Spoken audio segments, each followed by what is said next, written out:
Bonjour à tous, bienvenue pour ce 11e et dernier webinaire du mois de l'innovation organisé par Argon & Co. Je suis Jean-François Laget, le directeur général du groupe, et nous allons évoquer aujourd'hui le thème de l'économie circulaire, un sujet qui prend de plus en plus de place dans les échanges avec nos clients, mais aussi dans notre quotidien. L'ambition de cette session aujourd'hui, c'est de vous partager des retours d'expérience sur la réussite de la mise en place de telles initiatives circulaires.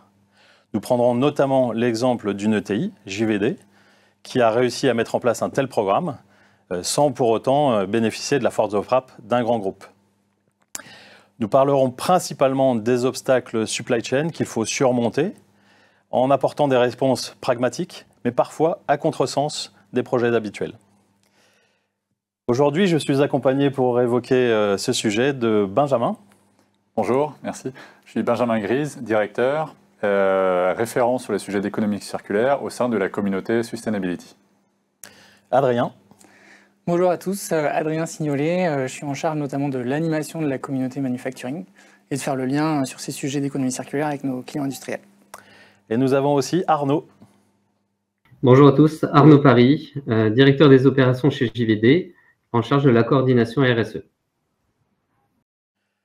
Donc aujourd'hui, notre agenda va se séparer en 3 temps. Tout d'abord, quelques minutes pour, on va dire, cadrer les enjeux, les défis de ce sujet de l'économie circulaire. Ensuite, nous prendrons l'exemple de JVD qui a su développer cette offre Reborn d'économie circulaire. Et puis, nous finirons par une ouverture sur les enseignements pour la réussite de ces fameuses initiatives circulaires. C'est parti. Alors, pourquoi on voulait vous parler d'économie circulaire aujourd'hui, donc dans ce parcours sur le thème de l'innovation? C'est parce que c'est un sujet qui est devenu et qui devient de plus en plus une réalité auprès des industriels. On a voulu citer ici une étude qui a été faite par le groupe ABB l'an dernier, dans lequel les répondants, aux 2 tiers, 67%, répondent prévoir des budgets pour développer, donc des budgets et des investissements, pour développer ces offres au sein de leur catalogue. Et ils ont raison. Alors principalement pour 3 facteurs qu'on vous a mis ici. C'est évidemment l'origine de l'économie circulaire, c'est les difficultés qu'on voit apparaître sur les approvisionnements. Donc on ne va pas vous refaire les explications sur la difficulté post-Covid des approvisionnements et les tensions qu'on attend notamment avec la transition énergétique, l'électrification. Mais ce qui est intéressant, c'est que dans cette étude-là également, 90% des répondants déclarent avoir des difficultés. Donc on est vraiment sur un sujet qui est réel aujourd'hui et on n'est pas sur une perspective à 20-30 ans. Deuxième point, l'aspect réglementaire. Ce qu'on voulait vous montrer, vous expliquer aujourd'hui, c'est aussi que les réglementations sont en place. Il y a aujourd'hui des restrictions pour forcer et qui nécessitent les industriels de se mettre dans ce cadre et de développer des offres circulaires. Donc on en parlera avec JVD. On peut citer peut-être 2 sujets et 2 exemples sur cet aspect réglementaire. En France, donc la loi AGEC, que je pense vous connaissez, mais sur la loi anti-gaspillage pour une économie circulaire, stipule aujourd'hui que pour les achats publics, on a, selon les fournitures, selon les types de fournitures, entre 20 et 40% des achats, des approvisionnements, qui doivent être faits sur des produits issus de la circularité. Donc réparés, recyclés ou bien réutilisés. Donc c'est une vraie contrainte qui a lieu aujourd'hui sur les différentes fournitures. Et un deuxième exemple de réglementation, ici plutôt au niveau européen, qui est peut-être moins connu aujourd'hui, c'est le CRM Act. Alors CRM comme Critical Raw Material. En fait, au niveau européen, il y a plusieurs matériaux, donc une grosse trentaine, 34 matériaux, dont le manganèse, le nickel, etc., qui ont été ciblés et qui vont également faire l'objet de réglementation pour avoir, à hauteur de 25%, l'introduction de produits recyclés dans la production de ces matériaux. Et donc ça, c'est à horizon 2030, donc ça va arriver très vite également. Et ce CRM Act inclut aussi un suivi très fort ou une restriction plus forte sur la traçabilité, et notamment sur la réglementation des déchets et l'export des déchets pour s'assurer qu'on garde ces gisements sur le territoire européen. Donc voilà, une réglementation qui est déjà en place et pour laquelle les industriels doivent déjà se préparer. Et le dernier point, on le voit tous, Jean-François l'introduisait, un peu dans notre vie de tous les jours, c'est aussi l'essor de la demande pour ces produits plus durables, ces produits issus de la circularité. On connaît beaucoup les exemples comme Vinted, comme Back Market, donc voilà, qui se développent énormément. En France, en plus, vis-à-vis de nos pairs européens, on est peut-être encore plus en avance. Donc voilà, il y a une vraie évolution de la demande. Dans ce contexte-là, l'idée de l'économie circulaire, c'est donc de pouvoir répondre à ces enjeux en offrant des produits et des services plus durables. Alors c'est un thème très vague, avec des réponses très variées, pour lequel on observe divers modèles opérationnels. C'est les 7 modèles que nous, on considère chez Argon & Co, en tout cas que vous voyez à l'écran, qui répondent différemment à cet enjeu et en fonction aussi des contraintes de chacun des secteurs. Vous avez tout en haut tout ce qui est lié à ce qu'on appelle l'économie de la fonctionnalité. Donc on ne va plus vendre un produit, mais on va vendre un service. Donc on a l'exemple phare de Michelin qui vend des kilomètres de pneus au lieu de vendre des unités de pneus. Donc toute cette économie de la fonctionnalité qui permet de réduire le besoin matière. Ensuite, on a tous les modèles qui sont plutôt liés à la remise en état, on va dire la revente et la remise en état. Donc la réparation, le reconditionnement et la revente de produits. Donc c'est là qu'on retrouve donc les modèles Vinted, la reboucle de la Redoute, Back Market, etc. Et ensuite, on a les modèles qui sont plutôt liés à la réutilisation, soit la réutilisation du produit en lui-même, s'il est toujours en état pour être réutilisé, peut-être pour un usage un peu inférieur, et la réutilisation des contenants, donc tout ce qui est consigne.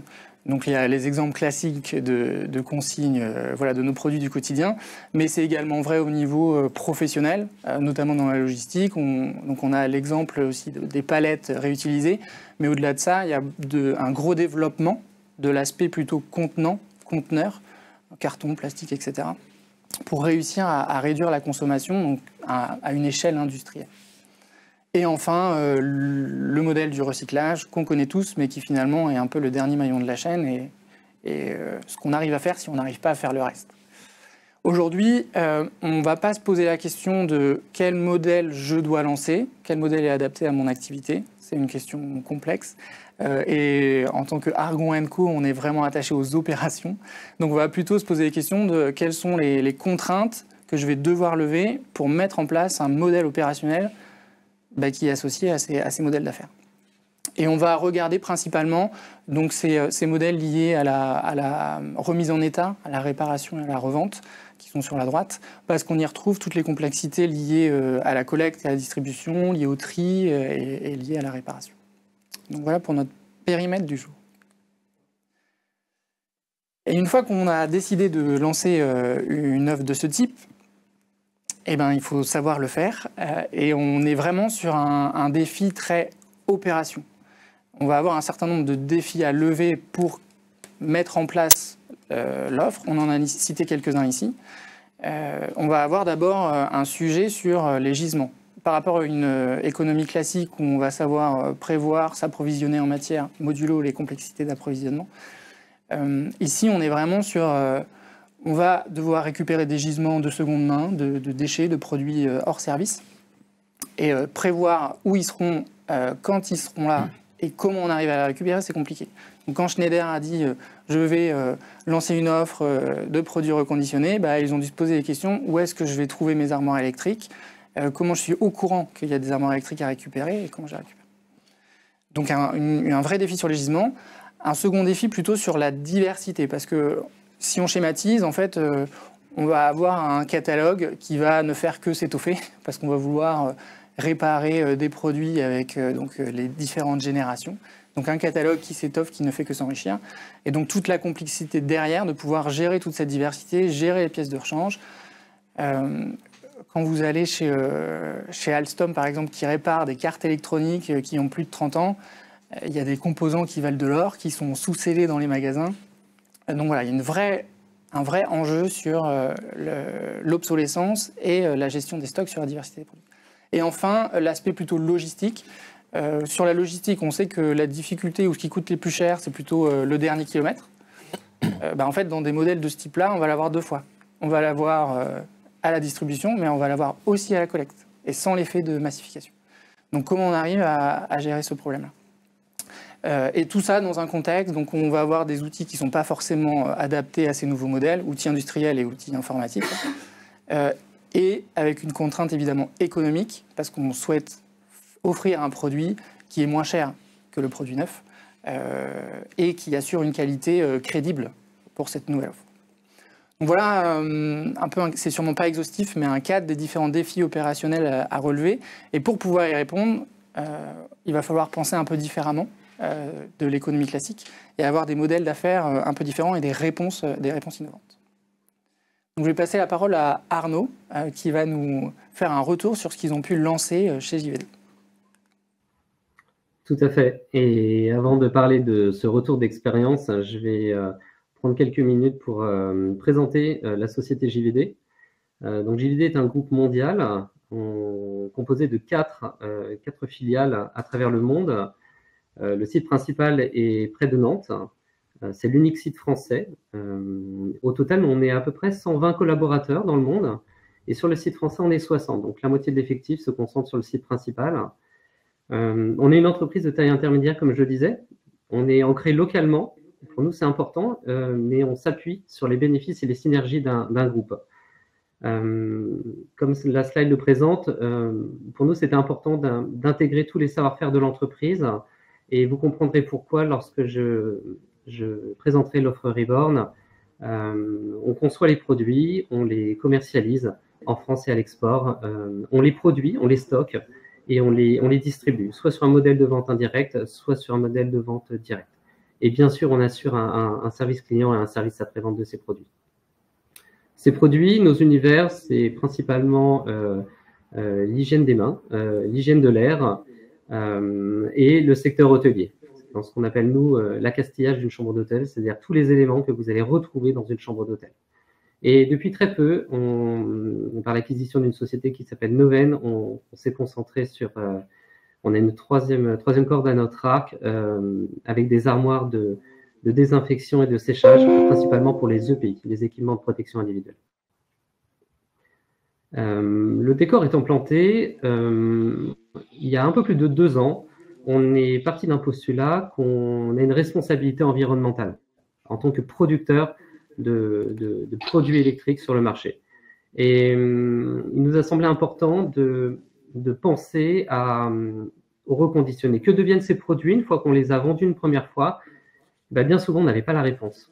Donc, on s'est dit, lançons un projet de reconditionnement porté par une ambition forte et concentré dans un premier temps sur 2 grandes collections produits. La collection des sèche-mains et les purificateurs d'air. La particularité de ce projet, c'est que c'est un projet collectif qui regroupe 8 personnes volontaires, mais avec un fort sponsoring de la direction générale. Et évidemment, Adrien en parlait tout à l'heure, le cadre réglementaire présente les contraintes qui s'imposent sur certains marchés publics, notamment avec la loi AGEC, mais de manière un peu plus globale et générale, avec une prise de conscience sur notre impact environnemental et la nécessité de réutiliser, de donner une seconde vie à nos produits. Sur la page suivante, ce projet Reborn répond à 2 missions principales qu'on s'est fixées. La première, vous l'aurez compris, c'est de prolonger la durée de vie de nos produits au travers d'une offre de service complète qui se décompose en 3 parties. Une partie sur le gisement, il faut collecter ces produits. Une partie sur la remise en état au travers d'un diagnostic technique avec une ambition forte de réutiliser, de réemployer tout ce qui peut l'être et tout ce qui ne peut pas l'être, de s'appuyer sur les filières de recyclage existantes, voire même de se développer de nos éco-organismes pour les mettre en place. Et enfin, le reconditionnement, la remise en état pour une vente qui se fait soit au travers de nos réseaux de revendeurs indirects, soit au travers de notre site internet qu'on a créé avec ce projet. Évidemment, les produits qu'on reconditionne suivent différents états. On reconditionne un produit qui a un état. On a 3 états principaux et on propose une garantie sur les produits qu'on revend. Récemment, on a réalisé un bilan carbone et ce bilan carbone supporté avec l'outil Hello Carbo, nous a permis de quantifier en fait les économies de matière économisées à réutiliser un produit existant, à s'appuyer sur un squelette existant. Et les économies sont très significatives. Hein. On est entre moins 40 et moins 55%, suivant les modèles de sèchement, d'économies de matière par rapport à un produit nouvellement mis sur le marché. Donc les enjeux sont extrêmement importants. La deuxième mission, c'est de le faire avec nos valeurs. Pour nous, c'était important de le faire en s'appuyant sur les ressources JVD, mais aussi en développant et en favorisant l'inclusion de personnes en situation de handicap. Et ça, on l'a identifié dès le départ, et c'est pour ça qu'on s'est rapproché d'un ESAT qui se trouve pas très loin de notre site de production, de manière à intégrer du personnel, entre 2 et 3 personnes suivant l'année. Et ça nous a fait beaucoup apprendre, tant dans la manière d'adapter nos process, d'adapter nos outils industriels, nos moyens, notre approche, la manière dont on forme ces personnes-là. Évidemment, tout ceci ne se fait pas du jour au lendemain. On a pu bénéficier également d'un accompagnement de l'ESAT pour être formé, pour avoir les bons codes et une communication adéquate envers ce personnel.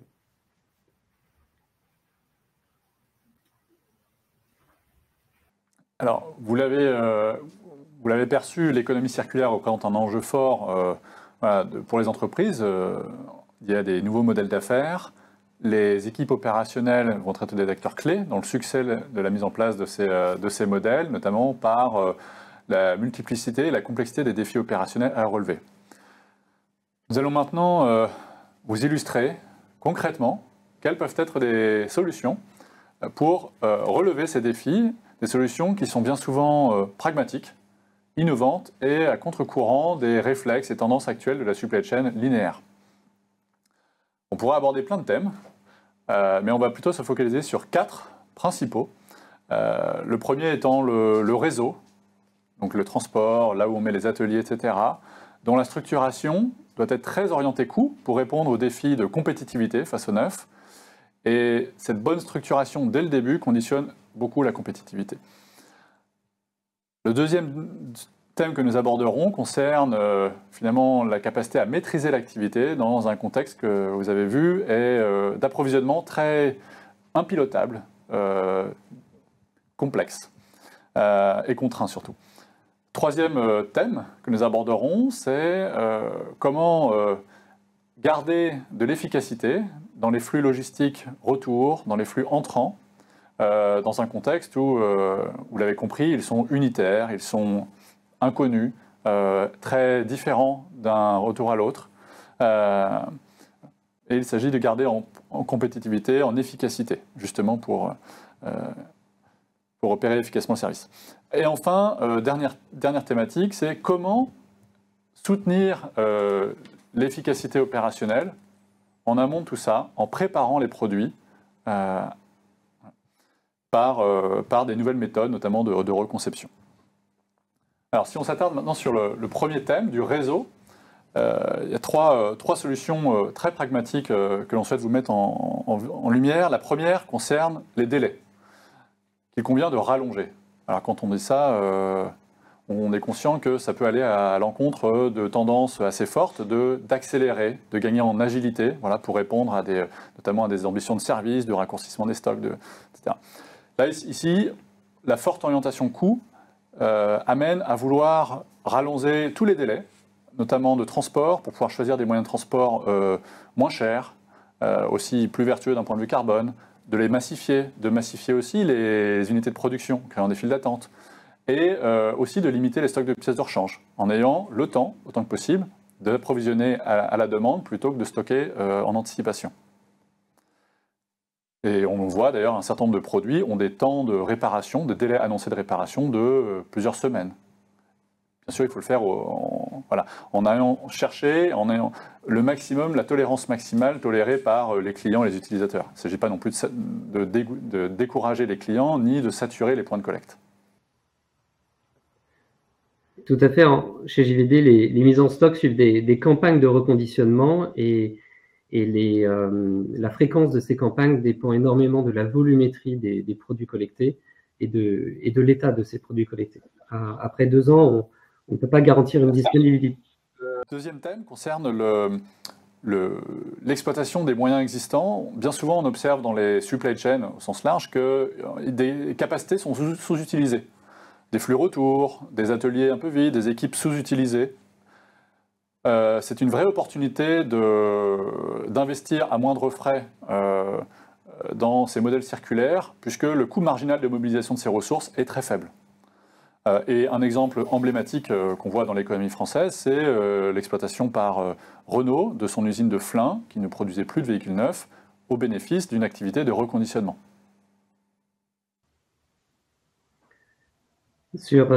Pour JVD, les produits Rebound sont reconditionnés sur nos chaînes d'assemblage et en fait, on s'est rendu compte qu'une chaîne était sous-exploitée à hauteur de 30%. Et cette réserve capacitaire a pu accueillir la charge associée à la mise en place et au développement de cette nouvelle offre. Et enfin, une dernière solution à contre-courant des tendances actuelles, c'est de limiter la taille des boucles, de viser plutôt une localisation plus marquée des boucles de retour, à contre-courant de tendances plutôt à une centralisation nationale, voire européenne, pour limiter les stocks, essayer de réduire les coûts fixes. Ici, on observe bien souvent qu'il faut aller chercher une maille plus locale pour limiter les kilomètres parcourus, et donc les coûts de flux retour et puis de redistribution, mais également, dans bien des cas, limiter la complexité douanière et de documentation qui est réelle sur ce type de flux. Et on le voit dans un certain nombre d'acteurs, voilà, dans la réparation textile, voire même dans certains cas dans les maisons de luxe, qui ont souvent une maille un cran inférieur, plus locale que leurs schémas de distribution, qui sont mondiaux ou continentaux. Deuxième thématique concerne la maîtrise de l'activité. On a vu, avec des approvisionnements difficilement pilotables, contraints, l'ancien client devient fournisseur, mais on n'a pas tout à fait les mêmes leviers que dans l'approvisionnement classique.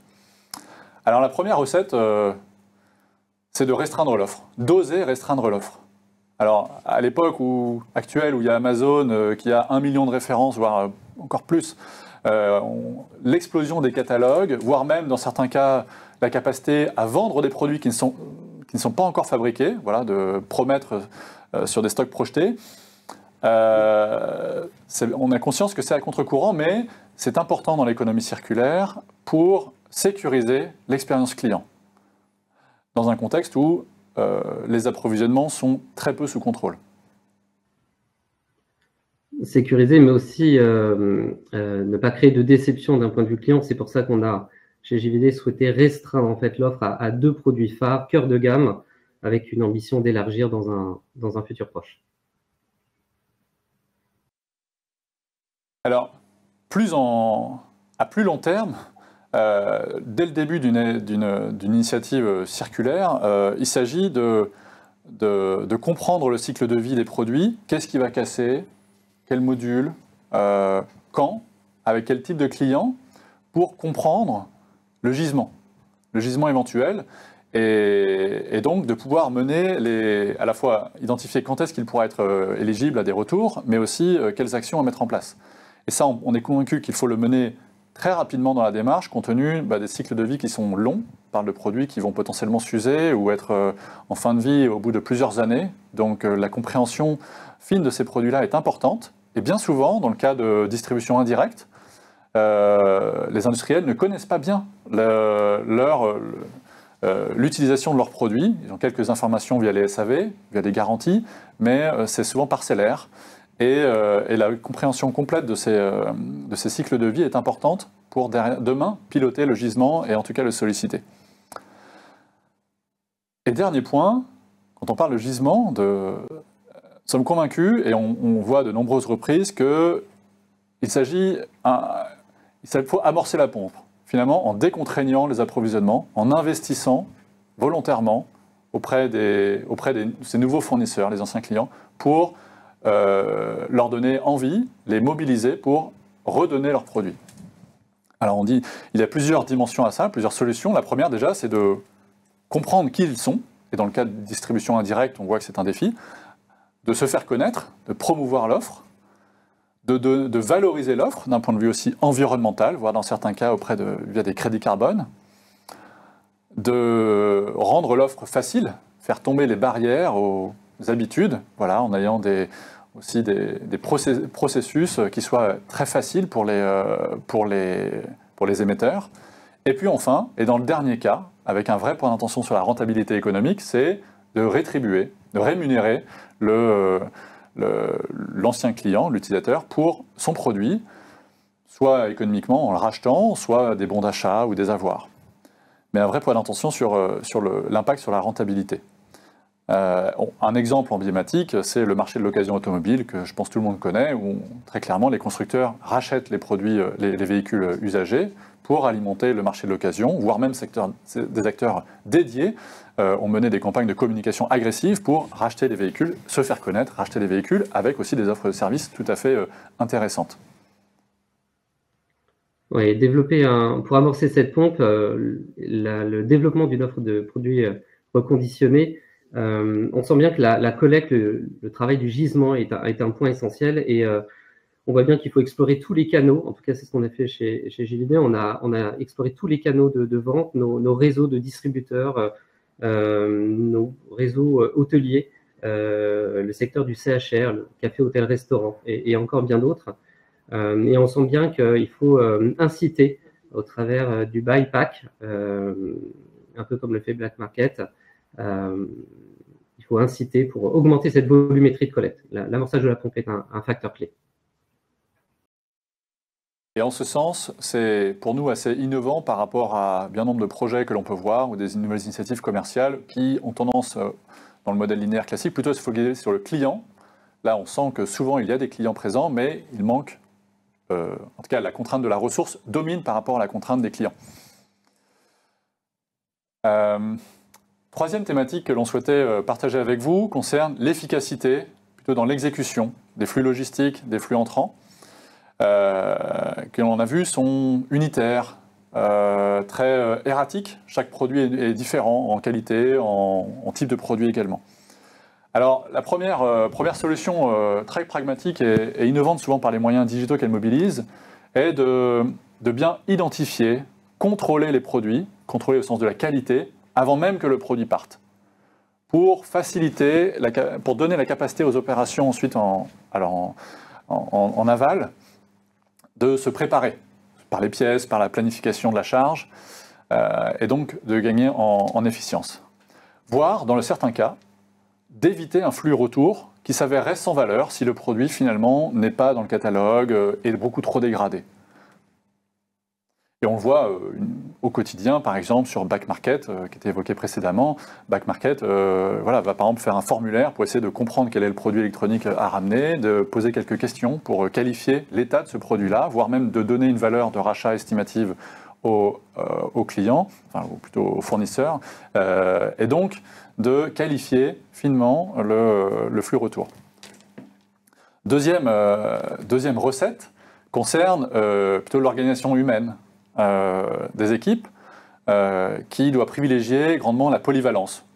Alors c'est quelque chose que l'on voit dans le SAV classiquement, mais dans les ateliers de reconditionnement, on va retrouver cette même logique à une plus grande échelle. Ce qui est à contre-courant d'ateliers d'assemblage, de fabrication, qui sont plutôt orientés spécialisation des postes, où les produits vont se passer d'un poste à l'autre avec des opérateurs très très spécialisés sur leurs tâches. Ici, on voit que la diversité des produits et aussi des opérations à réaliser milite, voire avec un effet de surprise, où on s'aperçoit en cours de réparation ou de reconditionnement d'une opération supplémentaire qui n'était pas prévue, qu'il faut plutôt des opérateurs très polyvalents. Au quotidien, on voit ça typiquement dans la réparation automobile. Un mécanicien de garage est bien plus polyvalent qu'un opérateur dans une chaîne d'assemblage. Il n'a pas les mêmes compétences. Oui, tout à fait. On dresse le même constat pour le lancement de l'offre Reborn. En effet, le métier du reconditionnement est un métier très complet qui nécessite de nombreux savoir-faire. Et la force d'une entreprise existante avec une structure intégrée est une force, puisqu'on peut s'appuyer sur chacun des métiers depuis le service après-vente, tu en parlais tout à l'heure Benjamin, mais également le bureau d'études ou même les achats en s'appuyant sur les compétences techniques de nos fournisseurs. Oui, merci.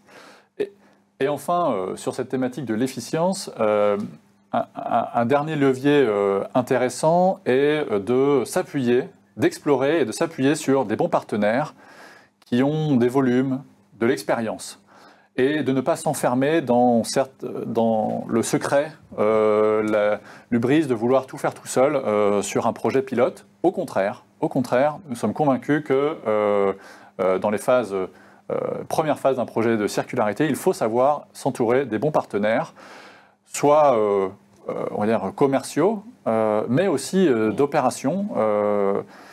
Et on le voit par exemple, des réparateurs mécaniques, des réparateurs textiles, peuvent être par exemple un bon écosystème pour faire du reconditionnement.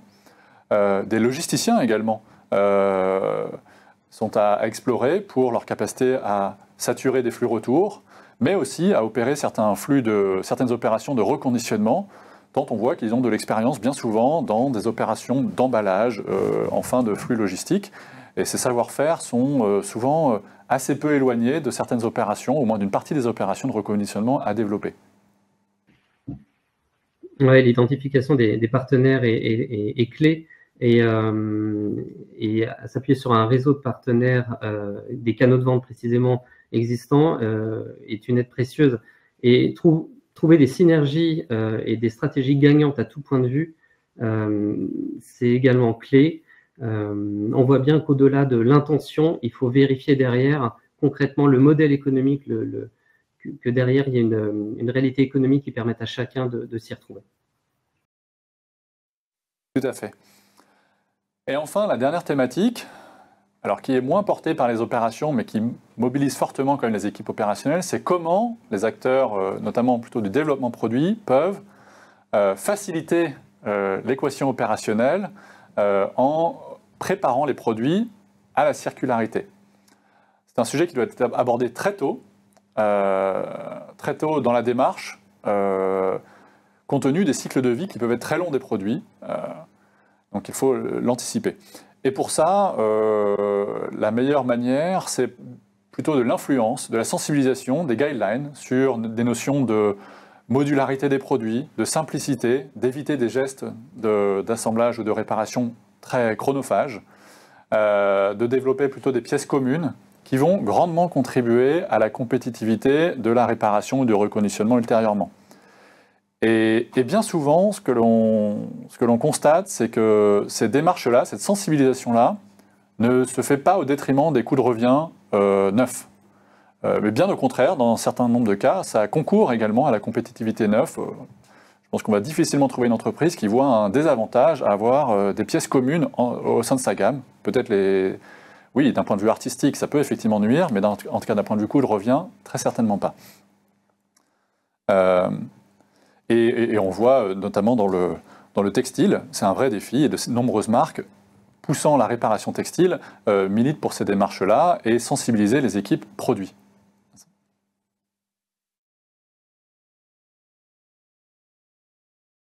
Et enfin un dernier thème concerne le rétrofit. Un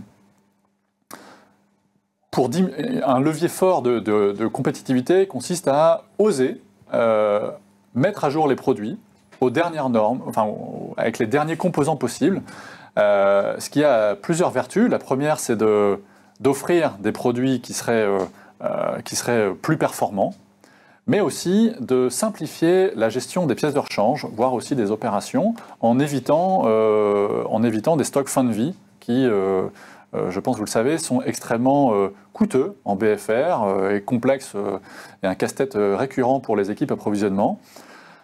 S'autoriser du rétrofit, voire même s'imposer du rétrofit partiel, visible ou invisible, simplifie énormément le pilotage des stocks et a des vertus aussi en termes d'offres. Oui, dans le cadre du reconditionnement, tous les produits reconditionnés bénéficient des dernières mises à jour logicielles sur nos composants électroniques, mais aussi sur nos éléments de plasturgie. notamment avec l'intégration de plus en plus forte de plastique recyclé sur des pièces non visibles ou des pièces colorées. Et lorsqu'on démonte un appareil, on ne peut pas parfois réutiliser une carte électronique. Je prends cet exemple. Eh bien, on travaille avec notre réseau de fournisseurs pour rétrofiter les cartes non réutilisées pour les upgrader et les rendre disponibles à l'offre Reborn pour de futures utilisations. Donc, on gère aussi notre stock de cette manière en partenariat avec nos fournisseurs. Le seul point d'attention qu'on peut avoir sur cette solution-là, c'est le caractère légal de normes ou d'accréditation de certains équipements. Donc, ce n'est pas possible sur tous les composants ou tous les équipements, mais en tout cas, nous sommes convaincus, et on le voit dans de nombreux cas, que c'est à explorer au moins systématiquement, de chercher des opportunités de rétrofit systématique.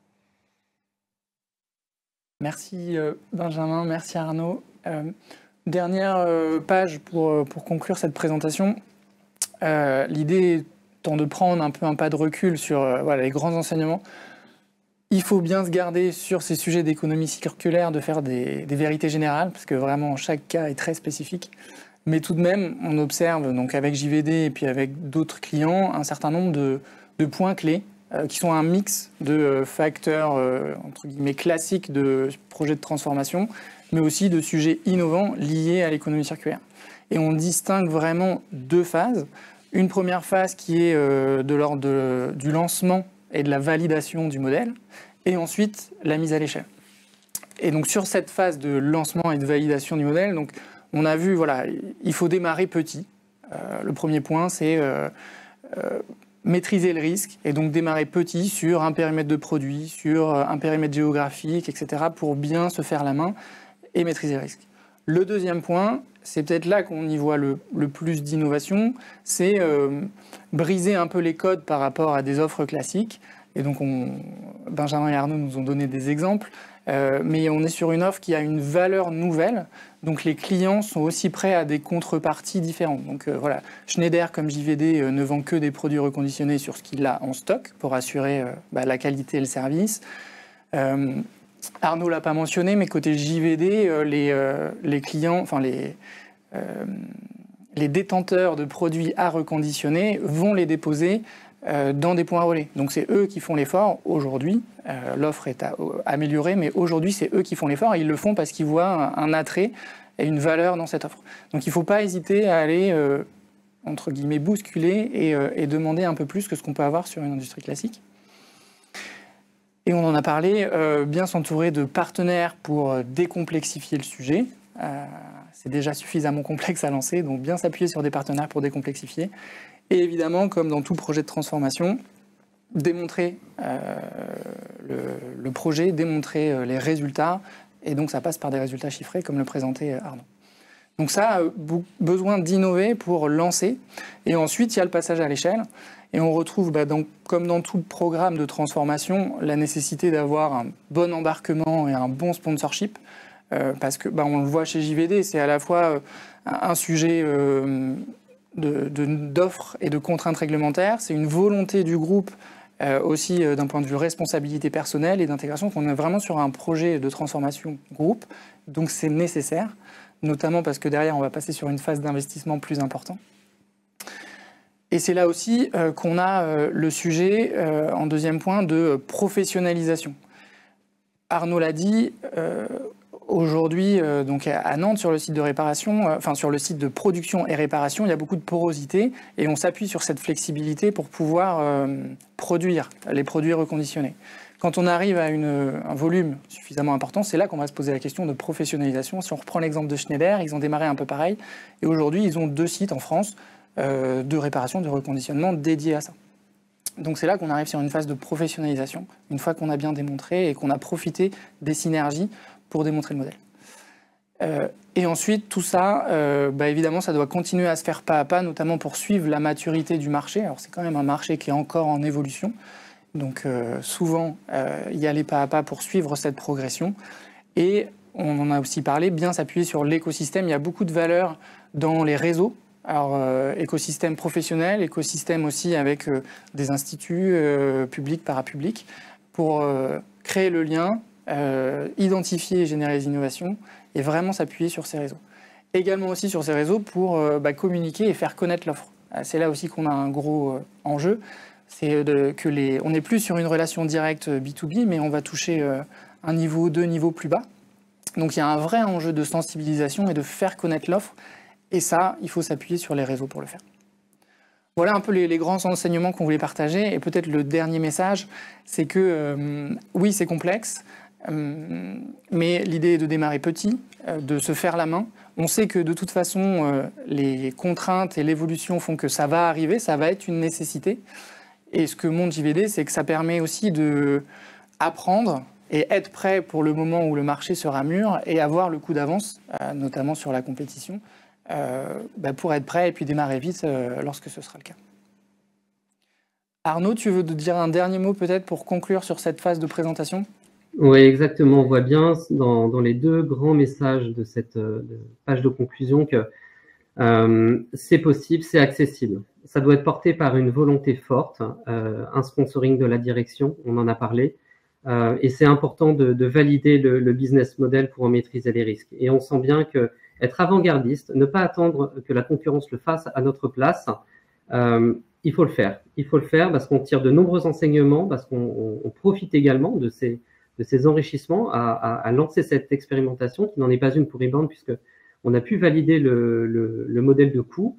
Et donc, c'est important parce qu'on passe d'une économie linéaire à la mise en place d'une économie circulaire. Et en fait, derrière, on a identifié les chantiers qui vont nous permettre de passer à l'échelle, avec toutefois quand même une maîtrise des risques, notamment les risques financiers propres à la taille de notre structure, à la taille des petites et moyennes entreprises industrielles. Merci beaucoup Arnaud. On a fait le tour. Est-ce qu'on peut passer à la phase de questions-réponses ? Alors, une première question pour Arnaud, au sein de JVD. Comment avez-vous réussi à convaincre la direction de lancer le projet ? Eh bien, on a cette chance de ne pas avoir eu à convaincre la direction. Parce qu'en fait, le projet, la genèse du projet, c'est le comité de direction. Et le comité de direction, on a notre direction générale. Donc, quelque part, quand je disais que l'ambition, elle doit être forte, elle doit être portée par la direction générale, c'est dans le cas où la direction générale n'est pas moteur dans l'émergence d'un projet de ce type. Et chez JVD, on a eu cette chance d'avoir la direction générale très tôt, dès la genèse du projet. Une deuxième question pour Benjamin. Quand identifier le bon moment pour lancer une initiative si le marché ou la réglementation ne sont pas encore là ?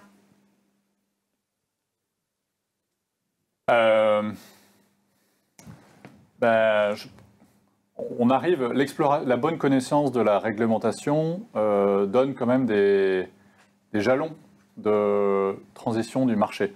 Par exemple, les contraintes d'achat public, les interdictions de destruction, etc. Une autre indication, c'est aussi certain nombre d'études qui parlent de contraintes sur des ressources.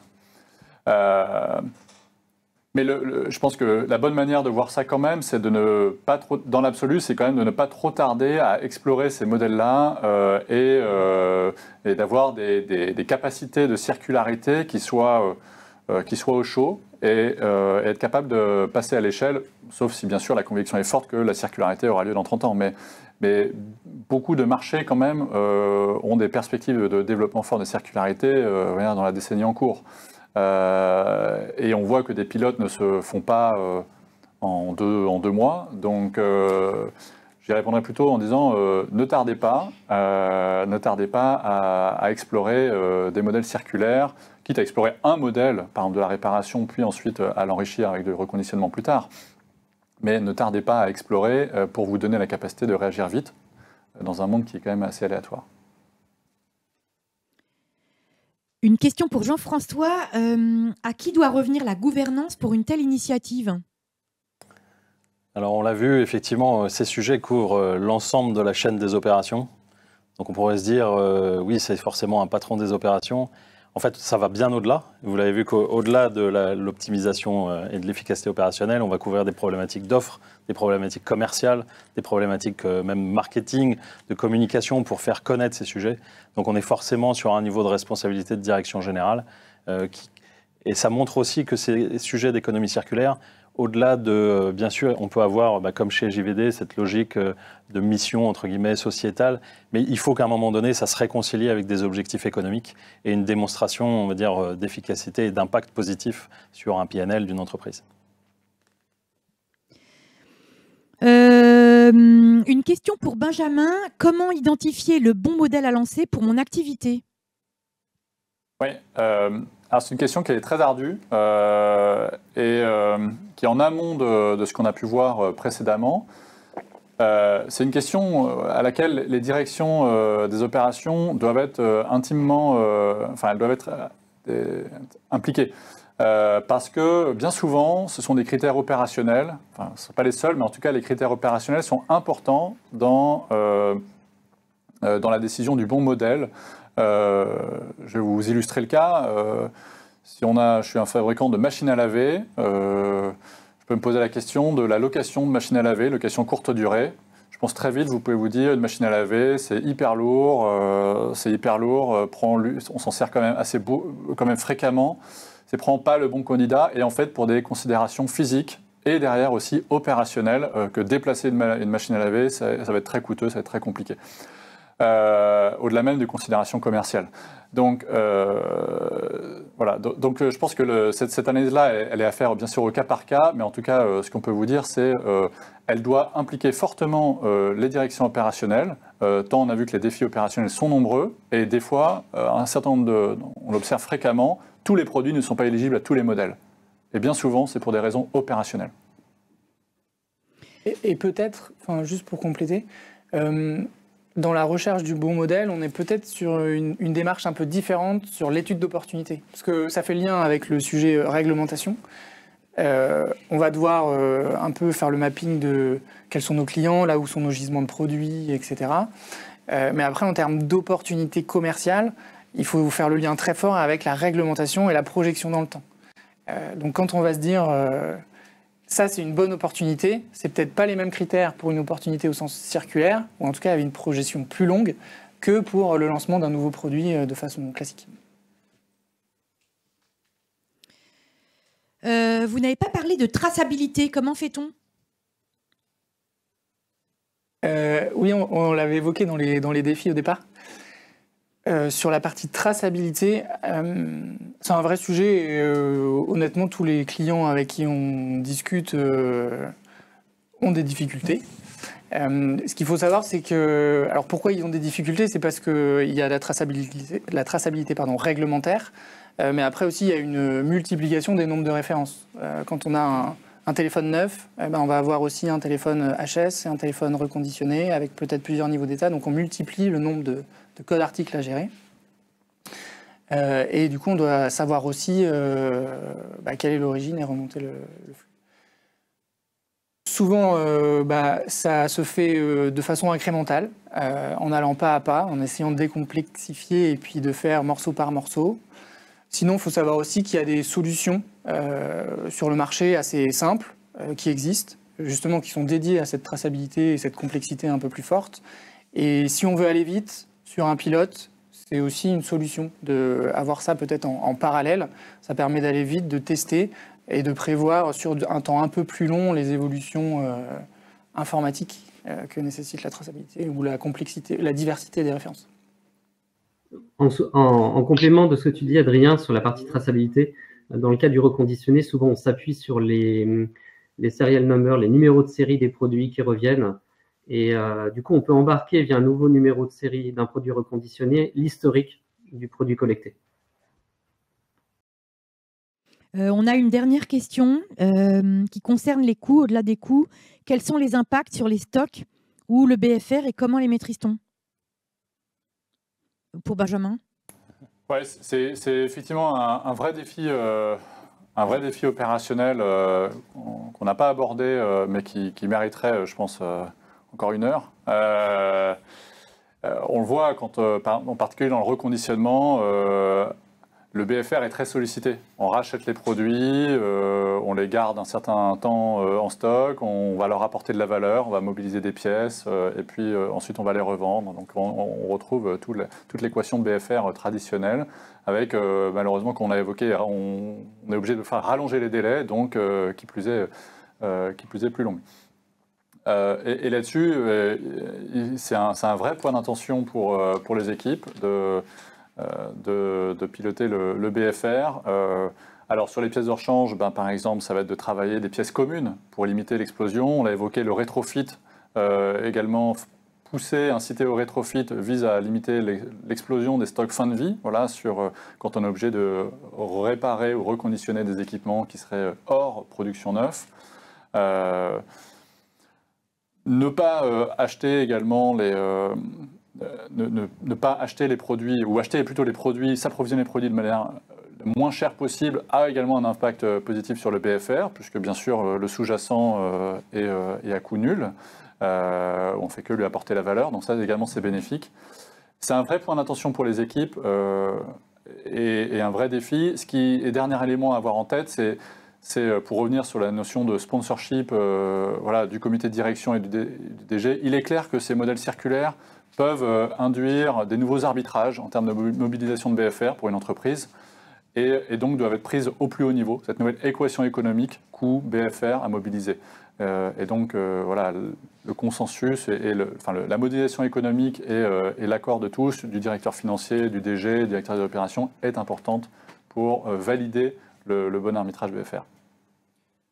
Peut-être quelques exemples. C'est juste que sur la partie coût, alors pièces de rechange mises à part, parce qu'il faut acheter et porter les pièces de rechange, mais en tout cas sur les produits HS, il y a quand même pas mal d'acteurs qui arrivent à récupérer ces produits à réparer à coût nul. Parce que donc les professionnels ou les personnes qui leur mettent à disposition, ils voient une autre valeur dans l'offre. Ça va un peu avec le sujet ne pas hésiter à être innovant dans la construction de l'offre.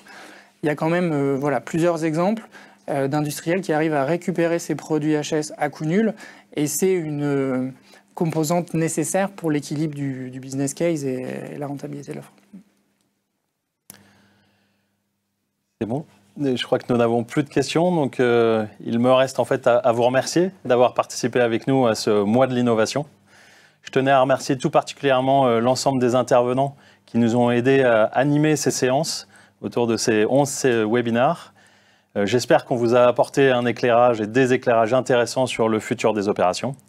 Et je vous encourage vivement à revoir ou voir en replay ces séances soit sur YouTube, soit sur la page LinkedIn d'Argo & Co.